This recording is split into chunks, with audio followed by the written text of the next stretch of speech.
आपल्या घरातली washing machine कपडे स्वच्छ करण्याचं सगळ्यात मोठं काम आपलं हलकं करते.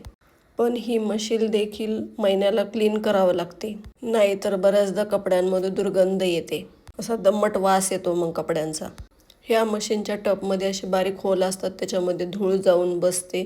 तर ते क्लीन करणं खूप गरजेचं आहे. त्याच्यासाठी मग मी हॅपी प्लॅनेटचं हे क्लीनर मागवलं.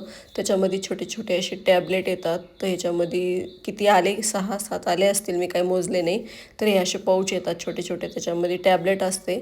मग ते टब क्लीनर म्हणून ऑप्शन असतं आपल्या मशीनला. तर ते पूर्ण टब भरून पाण्यामध्ये ते राहील आणि मग ते क्लीन होतं.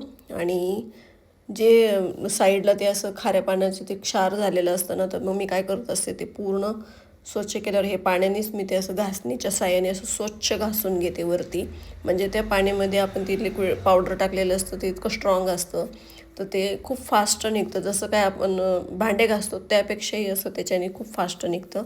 तर असं सगळं मी स्वच्छ घासून घेतलं ते मशीनचं. आणि महिन्याला क्लीन करायलाच पाहिजे मशीन, कारण इतके आपण कपडे टाकतो त्याच्यामध्ये. तर ते कपड्यांचे पण असं जे धूळ माती जे पण आहे, बारीक बारीक दोरे पण त्याच्यातले, म्हणजे असे एकदम बारीक कण असतो, ते सुद्धा त्याच्यामध्ये जाऊन बसत असतं.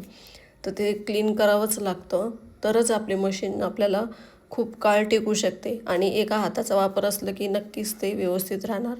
तर बघा किती क्लीन माझी मशीन स्वच्छ निघालेली आहे. तर हॅपी प्लॅनेटने माझं काम खूप इझी केलेलं आहे. तर बघा माझी मशीन किती लकलक करत आहे त्याच्याने. मलाच फार आवडलं ते. तर तुम्ही पण मागू शकता हॅपी प्लॅनेटचं जे आहे क्लीनर. तर खूप छान आहे. अशी माझी मशीन क्लीन झाली. पुन्हा भेटूया पुढच्या व्हिडिओत. तोपर्यंत बाय बाय.